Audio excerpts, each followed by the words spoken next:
বিসমিল্লাহির রহমানির রহিম। ত্রয়োদশ জাতীয় সংসদ নির্বাচনে ভূমিধস জয় পেয়েছে বাংলাদেশ জাতীয়তাবাদী দল বিএনপি। 12 ফেব্রুয়ারি অনুষ্ঠিত শান্তিপূর্ণ নির্বাচনে 213টি আসনে বিএনপি ও বিএনপি সমর্থিত জোটের প্রার্থীরা বিজয়ী হয়েছে। জামায়াতে ইসলামী সমর্থিত জোটের প্রার্থীরা 77টি আসনে বিজয়ী হয়ে শক্তিশালী বিরোধী দল গঠনে সক্ষম হয়েছে। এবং আমি এই মুহূর্তে যেটি বলতে চাচ্ছি আপনাদের, আমি তো দীর্ঘদিন ধরে প্রবাসে থাকি এবং জনাব তারেক রহমান, যিনি জাতীয়তাবাদী দল বিএনপির চেয়ারম্যান, দীর্ঘদিন যাবৎ ওনাকে সামনাসামনি দেখার সৌভাগ্য আমার হয়েছে এবং আমি ওনাকে যতদূর দেখেছি তত অভিভূত হয়েছি। কারণ ওনার রাজনৈতিক যে প্রজ্ঞা দিনকে দিন এত শক্তিশালী হয়েছে এবং দেশপ্রেম ওনার মধ্যে সবসময় আমি পরিলক্ষিত দেখেছি। সবসময় তার ভিতরে দেশের জন্য কিছু করার চিন্তা সবসময় দেখেছি। তার বক্তব্যে সবসময় দেখেছি, শুনেছি, যতক্ষণ দেখার সুযোগ পেয়েছি, তার বক্তব্য শোনার সুযোগ পেয়েছি। দেশ ও মৃত্তিকা, বাংলাদেশের মাটি, মানুষ নিয়ে উনি যেভাবে ভাবতেন, আজকে উনি মানে নিরঙ্কুশ জয় এবং আগামীর প্রধানমন্ত্রী তিনি। আমি মনে করি আগামীতে উনি প্রধানমন্ত্রীর দায়িত্ব গ্রহণের পর এবং যখন রাষ্ট্র পরিচালনার দায়িত্ব পাবেন, তখন তিনি অত্যন্ত শক্তিশালী ভূমিকা পালন করবেন দেশকে সন্ত্রাসমুক্ত, দুর্নীতিমুক্ত করতে।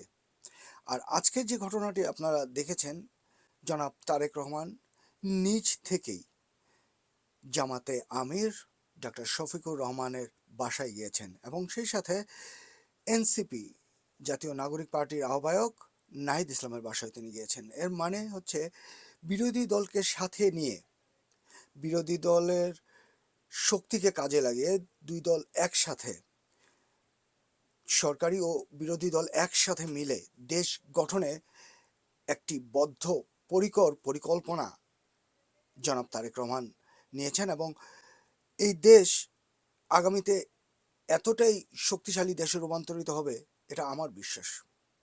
আমি খুবই সাধারণ একজন মানুষ, কিন্তু আমার এই বিশ্বাসটা কেন জানি খুব দৃঢ়ভাবে আমার বুকে লালিত। কারণ আজকে নিজ থেকে তিনি জামাতে আমিরের বাসায় গিয়েছেন এবং তার সাথে সাক্ষাৎ করেছেন এবং এনসিপির আহ্বায়ক নাহিদ ইসলামের বাসায় গিয়েছেন। এই যে সুসম্পর্ক বজায় রাখার জন্য তিনি নিজ থেকে এই উদ্যোগ নিয়েছেন, সাধুবাদ জানাই। আমাদের বিশ্বাস, আমরা আগামী 5 বছরে বিএনপি ক্ষমতায় এবং বিরোধী দলীয় যারা আছেন তাদের সহায়তায় একটি সমৃদ্ধশালী, শক্তিশালী এবং উন্নয়নশীল রাষ্ট্র দেখতে সক্ষম হব। এটা এখন গোটা বাংলাদেশের গোটা জাতি সরকারকে যেন সহায়তা করে এবং কোনো সহিংসতা না করে, কোনো একে অপরের দোষারোপ বা দোষত্রুটি না দেখে, একে অন্যের প্রতি,